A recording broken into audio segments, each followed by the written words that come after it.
can all join palms and repeat after me. I take refuge in the Buddha. I take refuge in the Dharma. I take refuge in Sangha. Keeping the palms joined.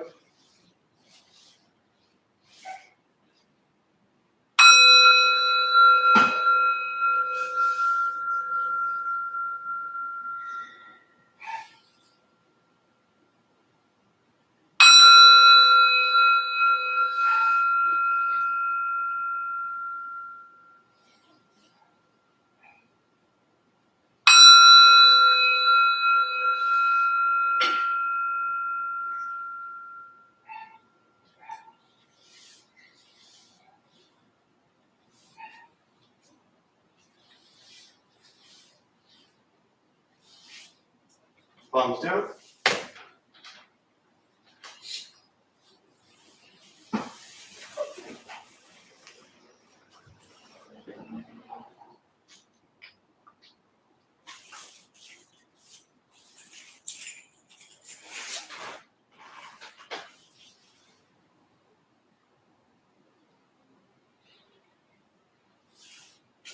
All right, good evening, everybody. Nice to see you all here.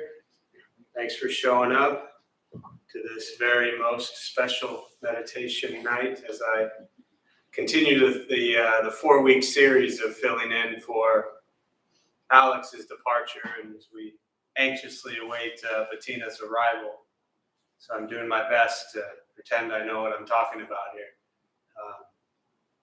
It's funny, I was just having a conversation with somebody downstairs, and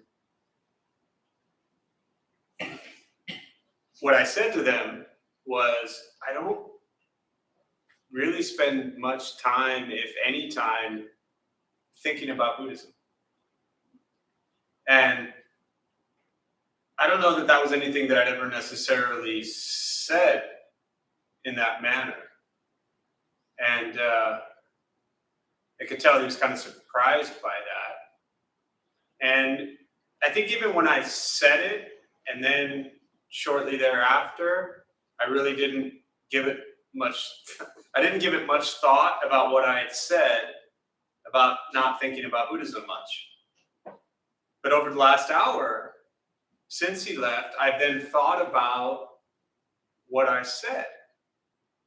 And I think what I realized, at least in the entire hour of exploring that thought, is that for me, with my practice, there comes a time where you just set your life in a manner that is conducive to Buddhist practice. And then you just live your life. Because he was asking a lot of questions about, how did he say it? Like, where do I think I'm at on my awareness of non-self? And I kind of laughed, and I'm not even getting into that whole teaching right now, but I kind of laughed. I said, well, I don't rate myself, it's like you finish a class, you go on, you rate the professor, like I don't rate myself, like where am I at on my Buddhist practice? Am I at this level or this level or this level or this level? I spend zero time thinking about that. And so what I realized was, in saying that I really don't spend much time thinking about Buddhism, obviously other than when I'm doing this stuff and sharing it and all that, it becomes a way of life. And I don't mean that from an ego, arrogant standpoint, like, oh, look at me, it's just my life. I just truly mean that when you begin to study and practice Buddhism, absolutely. I mean, there were years where all I did was think about it, talk about it, and just analyze it, break it down, try to understand it. And then for me, it came a point in time where I was done talking about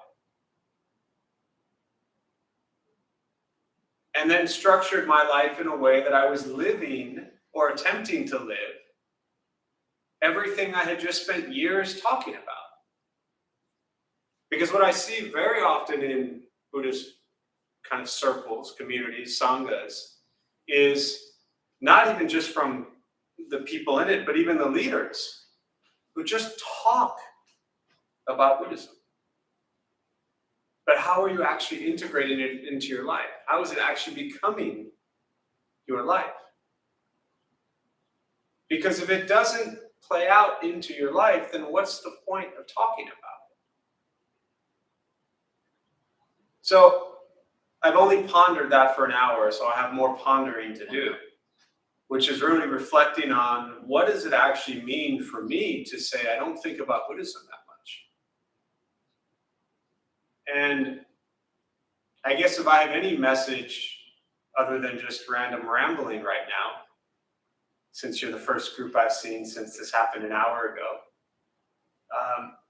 is to just begin to explore as you learn, as you study, as you begin to look at Buddhist teachings. How can it manifest? And I don't mean in oh, will that Ferrari show up? I mean, how can it play out in your life to where you're then not thinking about Buddhism anymore? It just becomes what you do. Because my day-to-day life is really no different than many other people's day-to-day lives, right? Emails to respond to, bills to pay, complaints to listen to. Sound familiar? This is our life. But how can you structure it to where what the Buddha taught is embedded in kind of the fabric of every single thing you do? And I think for me, and again, I'm really not trying to, those of you who know me, I'm not trying to come from this like arrogant, like, oh, I've accomplished or attained or achieved something. Nothing. But to where your way of life, every fabric of that embodies to the best of your ability what the Buddha was teaching.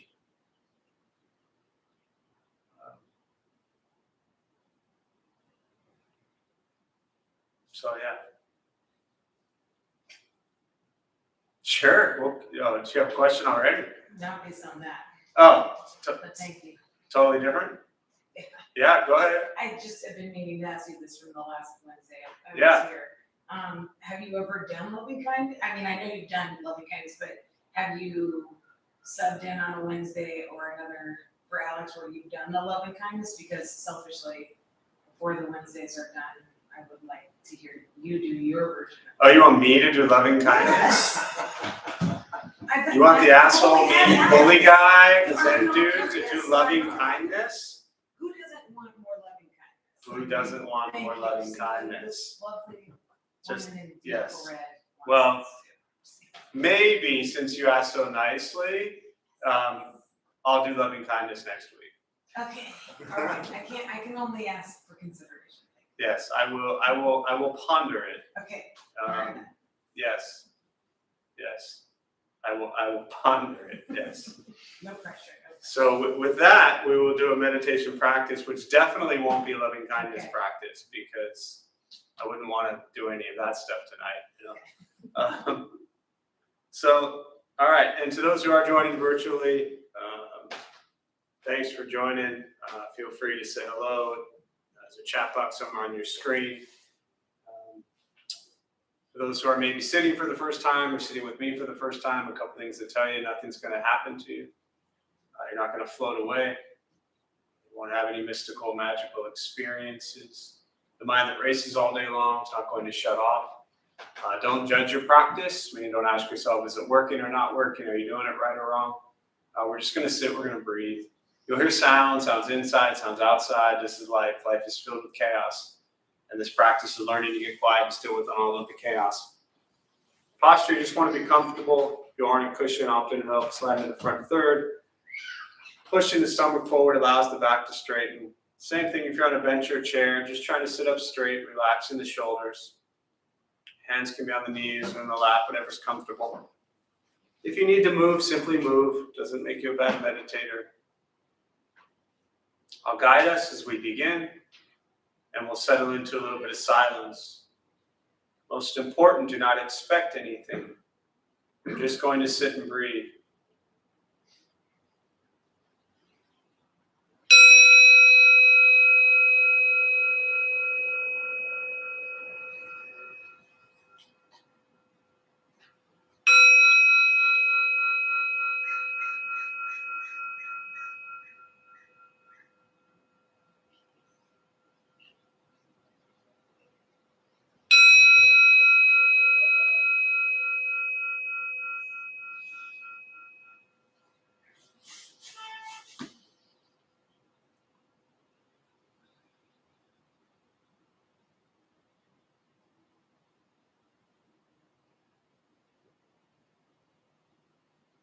Starting with the eyes closed if comfortable, or slightly open.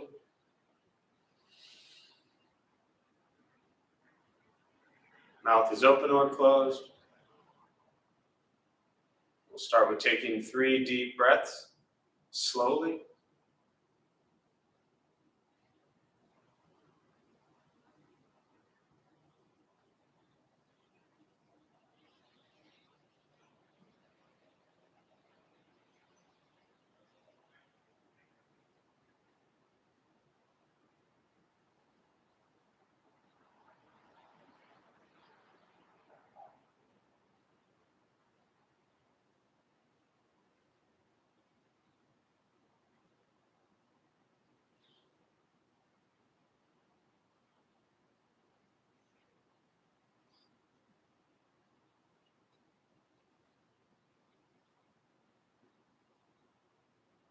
And eventually, settle into a natural rhythm of the breath.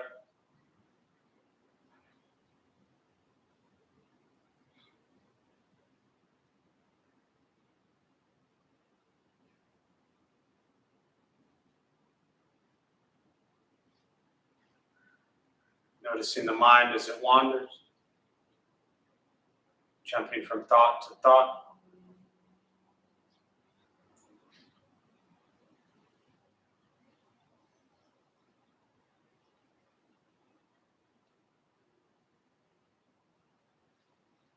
Start with gently guiding the attention, focus, to the stomach or chest.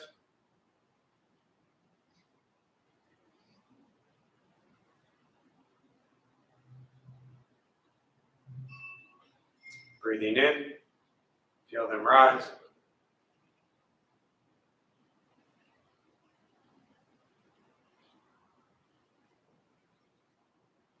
Breathing out, they fall.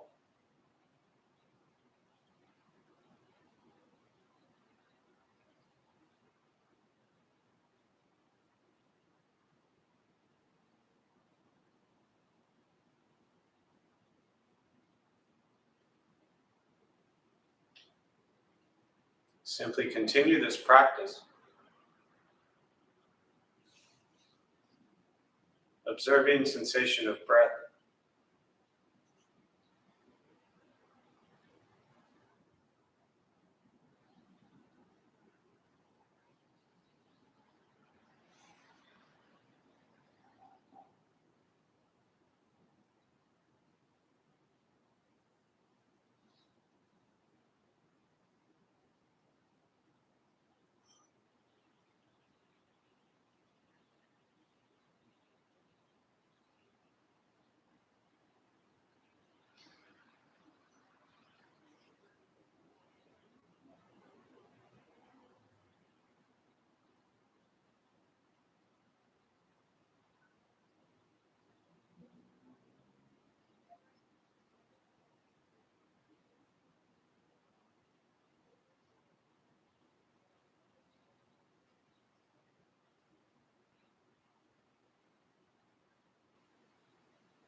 As the mind wanders, lost in thought,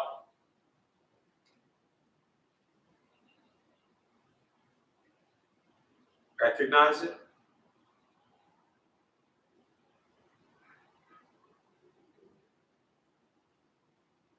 Release that thought.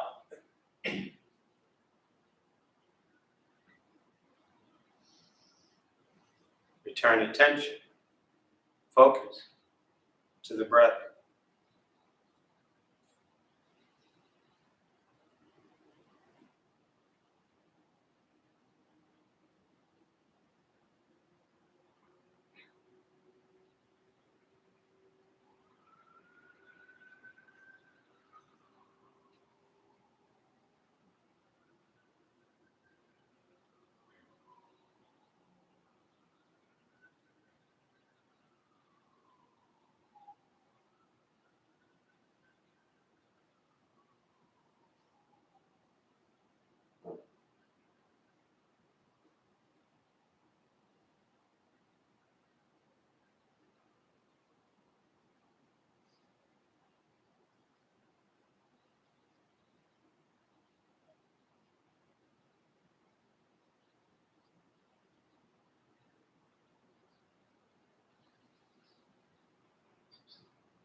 Breathing in, follow breath in.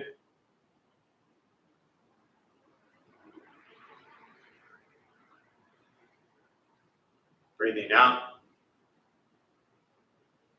follow breath out.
Letting go of expectations.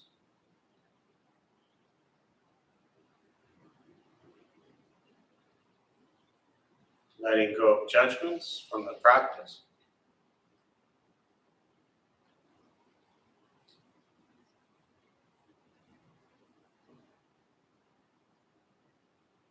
Just sitting, breathing.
Learning to be comfortable in stillness.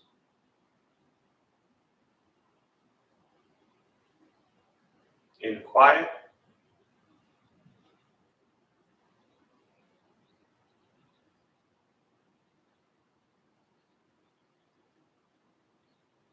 Simply sitting, breathing.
And with the body still,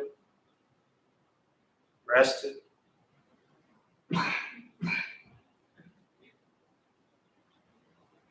and the speech quiet,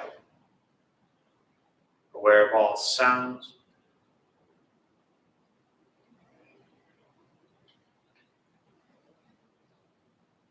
and the mind learning to settle.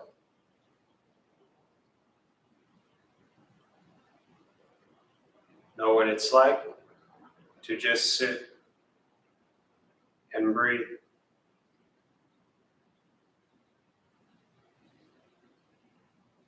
Knowing with each breath, there's nothing else to do.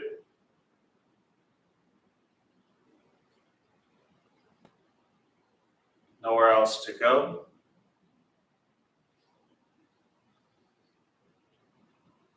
And no one else to be.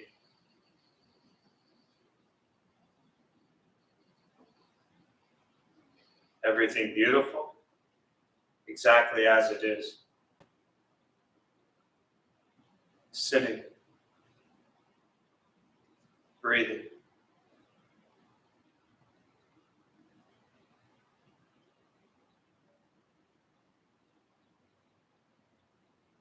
And once again, taking 3 deep breaths slowly.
As you slowly open the eyes,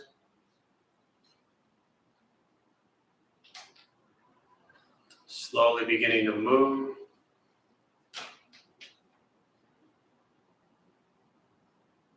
Most important, the practice of meditation.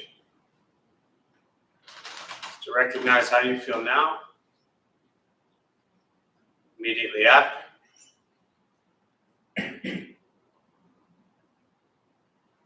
Compare this to how you typically feel throughout your day. Recognize the difference, if there is one. Ask yourselves how you'd prefer to feel every day for the rest of your life. Realize every feel now is quiet, calm, and still. Or a busy mind, racing mind. Whatever you're sitting with at this moment has nothing to do with anything I said. It's nothing to do with how we sit, or the hands across the legs. It's nothing to do with the sounds around us or anything else for that matter. It's everything to do with your own mind and your own mind's reaction to an external situation. This is what the Buddha called pratitya samuppada, means dependent origination. This is the basis of the Buddha's awakening. The word Buddha simply means awakened. He was a human being, no different than any one of us, who began to understand why he suffered, why he got angry, sad, depressed, stressed, anxious. You began to understand the causal relationship of all phenomena. What that means, very simply, for all of us, regardless of where you come from or what you believe in or where you think you're going, your whole life is filled with things that happen. You react. More stuff happens. More reactions. That's it. That's what we get. This practice is simply learning what it's like to respond to something quietly, peacefully, still. So for most of us, the way you responded to the last 20 minutes is quite different from how we respond to everything else throughout our days. So all we're working on is closing the gap to where the way you feel now is closer to how you feel always. Just as driven, motivated, productive, successful. Whatever that means to you in your respective lives. But with a mind that's steady, clear, focused, distracted by nothing, disturbed by no one. It's not an easy practice. It's not always fun, but it's free. It's sitting, breathing, becoming aware of what you think, what you say, and what you do. Once we stop trying to change, fix, control, manipulate everything around us, and we work on changing our mind and our reaction to life around us, things get simpler.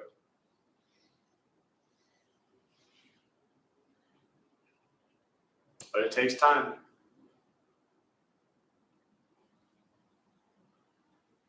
Bringing loving kindness into your life is not easy.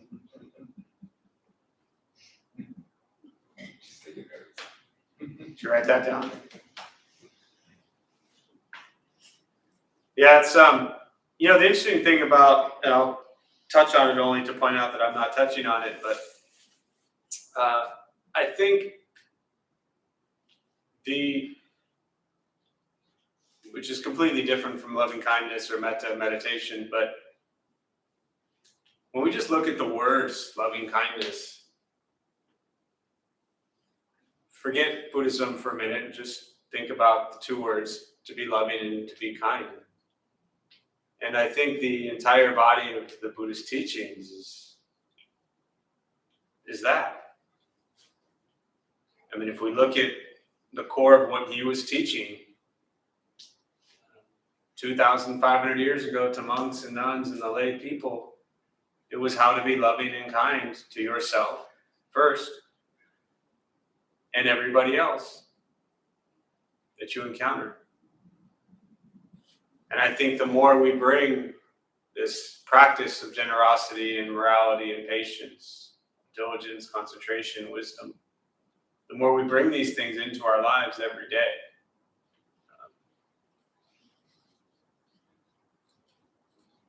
the more loving and kind we are towards ourselves. And as we cultivate that loving kindness towards ourselves, which for most people is, I should say for many people, I don't want to generalize so much and say most, even though I kind of do think for most people, having that loving kindness towards yourself is incredibly difficult. We're often nicer to just absolute strangers than we are ourselves. You can see a stranger out there on the street begging for food or in pain, and all of a sudden this kind of rush of compassion consumes us, and we just want to go help. We see people in pain, we see people struggling, whether we know them or not, and our heart just opens, and we want to just do whatever we can to help them. Now here we are roaming around all day long, hurting, in pain, struggling, lost, confused, angry, sad. And yet it's so hard for us to say, I'm going to rush to help myself.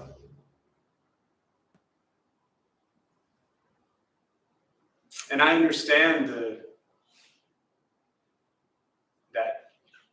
and it's different for everybody, but that feeling you get when you help people, it feels good.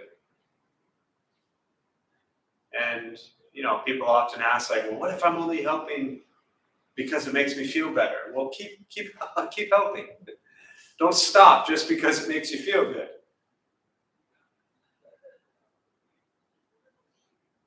But why can't we feel good when we help ourselves too? And so this idea of just trying to help everybody else and ignoring yourself is not a healthy practice. And very often we're trying to help so many other people because we are completely ignoring ourselves. And helping others is one of the few ways that we feel better. But if you really break that down, it's often because we're just so harsh on ourselves. So we skip that part and try to help the strangers, or family, or friends, or loved ones, or whoever.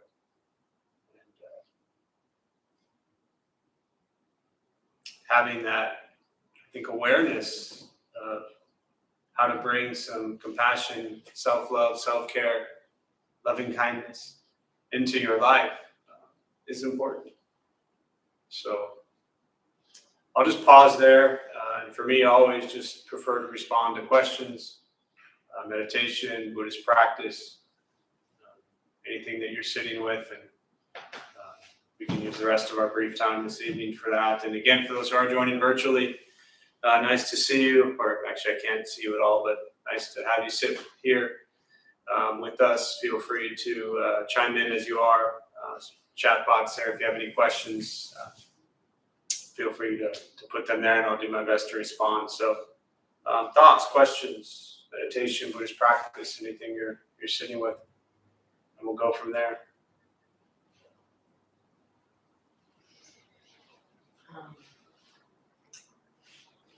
I use this response you gave to someone a lot in my professional world. Somebody once asked you about death and how you can let go of something and move forward, right? And personally, for me right now, I'm leaving a job and starting a new one, so it's a similar cycle, obviously less maybe suffering, but I'm just thinking of kind of the circle here. Yeah. And I'm trying to stay really steady with, again, letting go and saying goodbye and feeling gratitude for the wisdom, the lesson, and the relationships.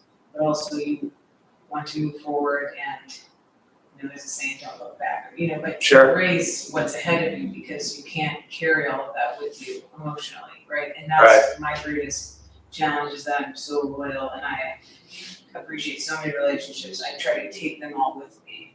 Yeah. And I burn out and I resume the remorse, hamster wheel. Cycle, yeah. So, sure. If you could touch on that for me. Yeah, it's it's interesting you bring it because yes, often the questions are around, and you pointed that out, that obviously leaving one job going to another isn't as traumatic as death, but it's that same concept in a sense that one thing is ending, closing, gone, done, and your life continues.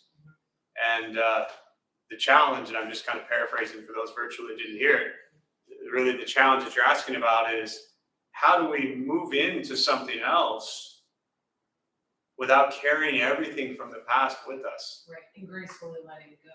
And gracefully. That's enough. Were you that great? I was double checking my head. Was I grateful enough? Did I really remember hear the lesson? Sure. And it's like, just stop hanging on. Just letting go and embracing. Yeah. Yeah, it's, what was it? It was funny because I just shared this today. Actually, I think I even threw it up in the, when I posted for the class. It was a Thich Nhat Hanh quote.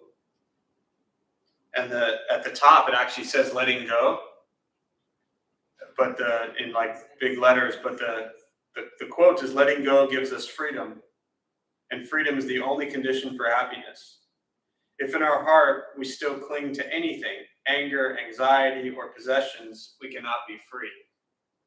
Say it one more time. Yeah. So sorry. No, it's all right. Letting go gives us freedom, and freedom is the only condition for happiness. if in our heart we still cling to anything, anger, anxiety, or possessions, we cannot be free. And the image is actually of like a bird cage, and then there's like little birds flying away. But there you are, still stuck. You're like the one bird still stuck in the cage.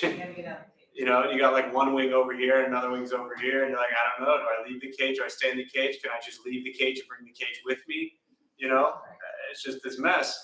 And I think that that quote doesn't answer your question. That quote is just making it clear that a condition, the condition for happiness and freedom is letting go.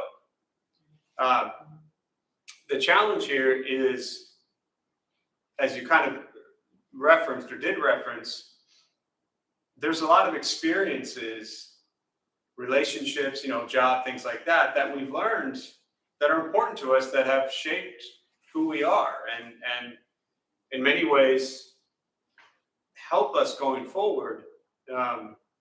But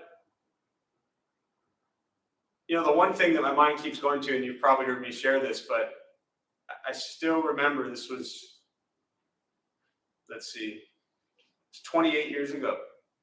And in college, working at a group home, counseling adolescent females who'd been physically, sexually, emotionally abused. I'm a 20-year-old college kid. And my mentor, the psychologist there, said, Jeff, when you show up to work with these kids, show up, you know, teenagers have been through tremendous trauma. Show up, love them, care about them, give them everything you can while you're here. And the moment you walk out the door, do not bring them with you, because they will destroy you. Meaning I will destroy myself thinking about what these poor kids are going through. And then I'll feel guilty because I have all of this and they don't. Someone asked that question the other night about, you know, dealing with their it's hard for them because they feel so fortunate and there's a world out there that's suffering so much. So then they feel guilty, right? Being able to eat and have shelter shouldn't lead you to feeling guilty. Right. Gratitude should be there. Right. And I think that the last thing I wanted to point, when you talked about the life and death, whatever you said in that statement was also, if you think about it too, it's almost greed-like to continue to want that to live on when that, whether it's a season or a chapter, Sure. whatever's happened is now past, right? Yeah. So I also try to think of that. It made me kind of hard for people to grasp, and I'm careful how I share that with people. Sure. It's also like you want to avoid anger, ignorance, greed. And so by not letting go, you're still holding on to something that Exactly. served its purpose. Yeah. Yes. Yeah, you're wanting something to be different than how it is. And I think that it's okay when and I'm not a big fan of the expression letting go, because it sounds as if we're just like dropping it and that it doesn't matter. I'm a fan of recognizing things that have happened in the past, learning from them, observing them, but not carrying them around as these weights that continue to just torture us. And, you know, when we close one door, one job, one chapter of our life, one relationship, whatever it might be, and like you said, carrying all that, the past relationships right into a new one, like, it's just too much. The past is done. It's gone. Now, if we had the ability to look at the past in a very healthy way, then sure, you can ponder the past all you want. But most people can't do that. They look at the past and then they get wrapped up in the resentments, the regrets. I shouldn't have done this. I should have done that. Why did this happen? And we'll just spend so much time trying to make sense of why we did all the dumb things we shouldn't have done. And then we feel angry, and then the guilt, and then just set things down and walk away. Easier said than done, of course, but if you just keep reminding yourself, and that's where the meditation practice, literally the practice of meditation, but also even an example of a new job. You show up, new job, new email address, new place to go, new people, everything is brand new. So that's your meditation practice, is being present with all of these new things that are arising in your life. You're not comparing. It's not about liking this job better than the last job, or liking this person better than the other person, or the person who report to you, or the person you report to. Drop the comparisons. Just be fully present and embrace the new experience. It's actually not even a new experience, it's just an experience, because if you call it a new experience, then you're comparing it to the old experience. So just fully present with everything that arises. Yeah. What else? Did that help, Katie, a little bit? Always, Jeff. Yeah. Always. Thank you. You're welcome. What else? Thoughts, questions?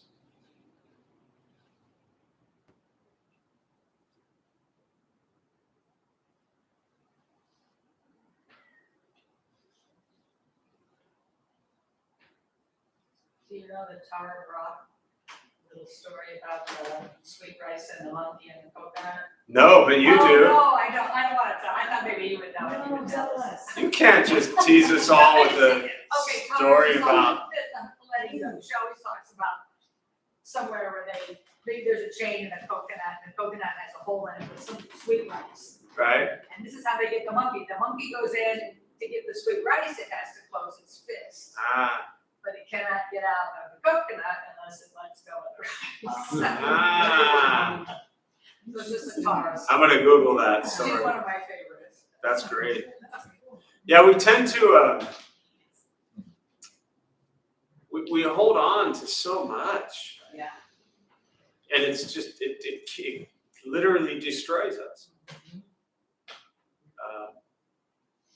It's what leads, I think, most people to Buddhist practice to begin with. And this is where I always, and I talk about this a lot, again, I think therapy is incredibly important. And for those who are in therapy, please stay in therapy. Those on meds, please stay on meds, right? This isn't a prescription or a recommendation to move away or drop all of that. But this is where I see the big difference in Buddhist practice and therapy, in that too often I think people use Buddhist practice to try to solve all their past. You can't solve the past. It's gone. It's done. You can't solve it. You can't change it. You can't fix it. It's gone.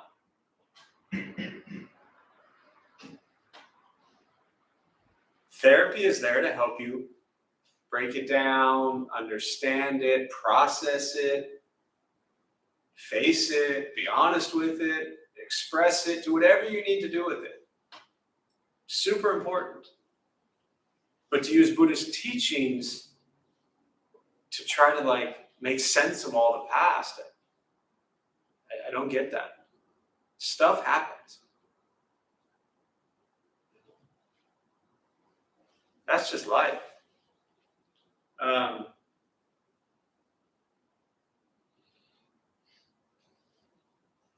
See, there's a long 4 contract hours ago in my former career. Spark of hope to reconnect with my training passion again. I guess it was expectation. So, there's a comment here. I joined you tonight grieving cancellation of a work contract hours ago in my former career. A spark of hope to reconnect with my training and passion again. I guess it was an expectation that caused suffering. Thank you for this timely teaching. Yeah, I mean, expectations, I always,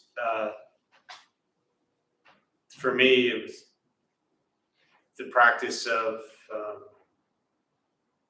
don't expect anything from anyone ever. Is a life changer. Also easier said than done, but having these expectations for ourselves and these expectations for others is really dangerous. on a very personal level. Because then we start comparing ourselves and we set ourselves up for failure. Again, the practice is to just work on going moment to moment with right intention and right action. And if our heart and mind is coming from that place of right intention, expectations fall away. There's just the awareness of the intention. So, thanks for sharing that. Other thoughts, questions on that or anything?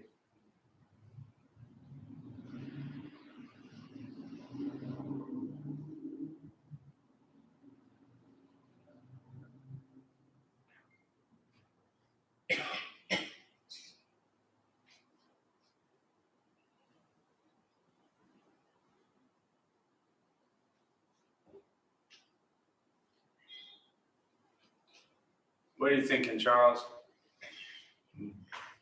I was thinking that, just going back to what you said earlier about intention should be to be loving and kind. Right?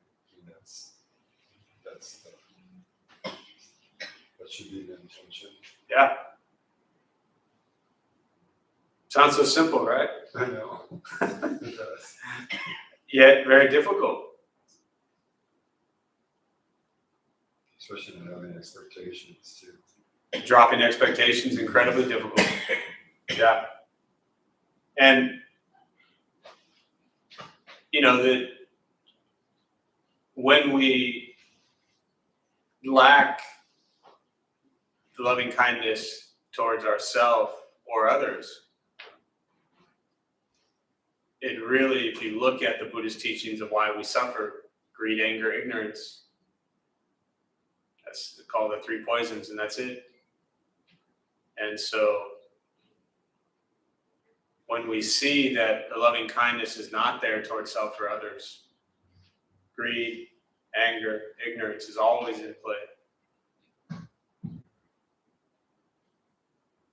And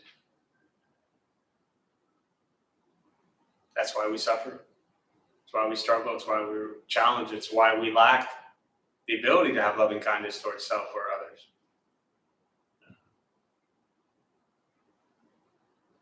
And it is very often, if not always, tied towards a view of the past. Which is why that practice of learning the meditation and staying present is critically important. To spend each day really just aware of what you're doing.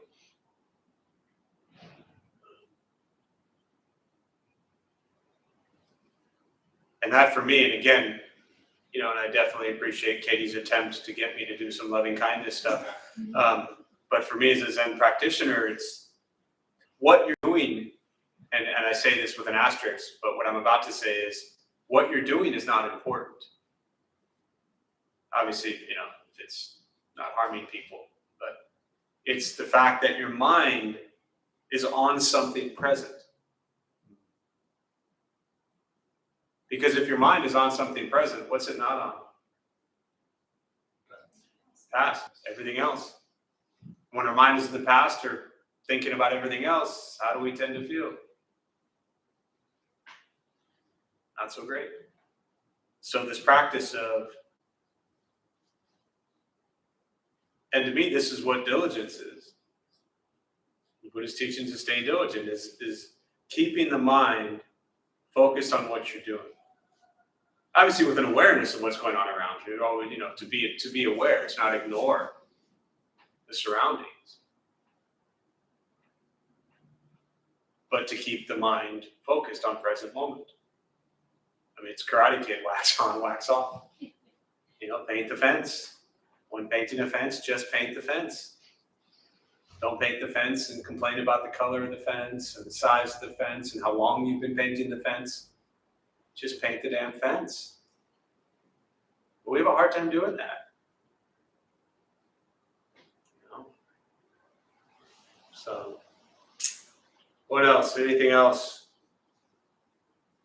Thoughts, questions, comments? What did you how do you deal with someone who does, like you have someone in your life, and then this person's part of your life, and they can't let go of their past? Do you just? That's their problem, not yours. I know, okay, so that's all there is to it. I mean, I'd love to make it more complicated than that, Yeah, but your question made it very simple. It's just, they're so unhappy, it makes me so sad that they're so, Okay. yeah. So that's, I mean, that goes without saying, that's why you bring it up. But again, to paraphrase for those virtually didn't hear it, your question started out with, what do you do when somebody else in your life can't blah, blah, blah. Whatever you even said after that doesn't matter. The answer is the same. It's their life, not yours. But you do bring up a great kind of add-on comment to that, which is, but you love them, you care about them, and they just won't do it. Right? What's that old, there's a famous Buddhist expression. You just go to the serenity prayer. That'll help too, but there's this great Buddhist teaching, I think from like the 4th century. And it says, you can lead a horse to water. You can't make it drink. It's not a Buddhist expression for those who might be new. I don't want you Googling like Buddhist horse story. But that's really it, Robin, is that when we have people that you know and love, you tell them a couple times and that they're on their own. And obviously, depending upon who it is, you know, if it's children, if it's, you know, relatives, parents, whoever it might be, loved ones, whatever, there's always the practice. It's like when people say, well, how do I get so-and-so into meditation? You know, what you're really saying is this person's a mess and they should meditate. So by going up to them and saying, you're a mess, you should meditate, that's not usually the best way to get them into meditation. So my response there is often, okay, well, you practice it in your life. And then they recognize that you're not as triggered or whatever it is anymore as you were. And then maybe they see that and then, hey, well, this meditation's helping my life. This Buddhist practice is helping my life. And you just kind of like drop it out there and then leave it alone. I think what I'm recognizing and really realizing right now is that it's dealing with someone with mental illness, and then the anger and the ag that you feel. But if it gets to the point where you can't do anything about crazy, you know what I mean? And accepting crazy is really difficult to do. Yeah. And feeling compassion, especially if crazy makes you crazy.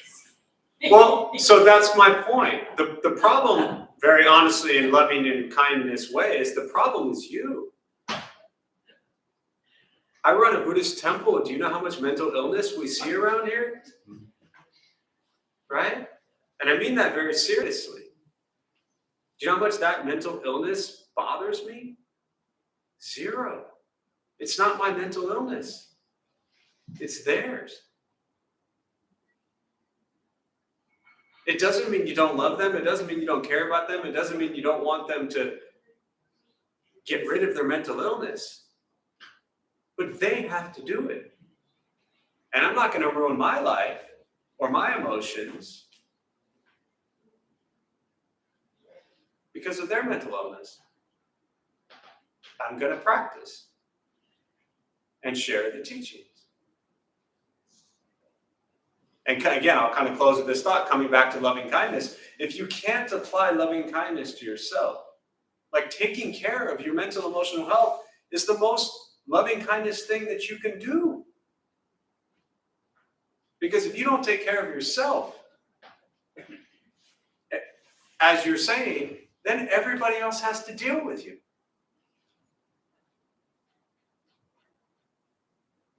So taking care of yourself is for you, but also for everybody else.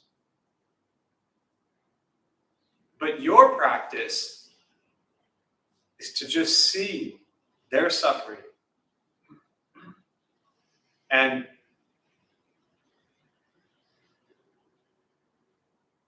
to be with their pain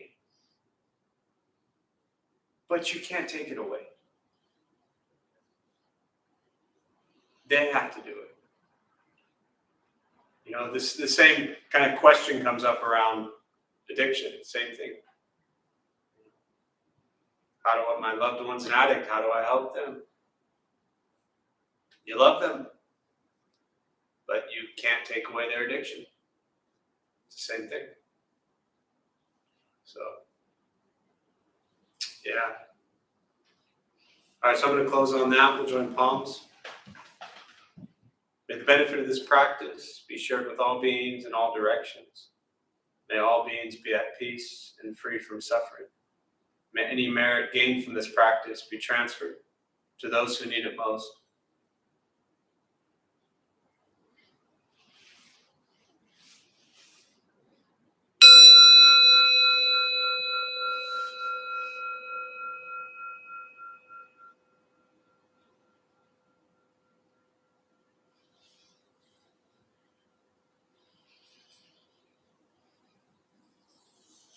All right, just a few quick announcements. Thanks all for being here. My name is Jeff. I'm a Dharma bum. We opened up this temple 17 years ago to introduce Buddhist practice to those who show up. Those of us who lead, we're not monks, we're not nuns, we're not gurus, we're not masters, we're not teachers, we're not looking for students, we're just practitioners. We do our best to take our understanding of Buddhist teachings and put it into terms that hopefully make sense to those who show up. Every night we have different practices going on, different people leading from different Buddhist traditions. Other than that, yeah, just thanks for being here.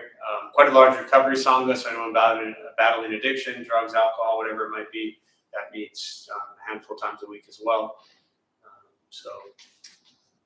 Otherwise, yeah, good luck out there. I hope you're both loving and kind to yourself and everyone out there. And that concludes our loving kindness class. How dare you?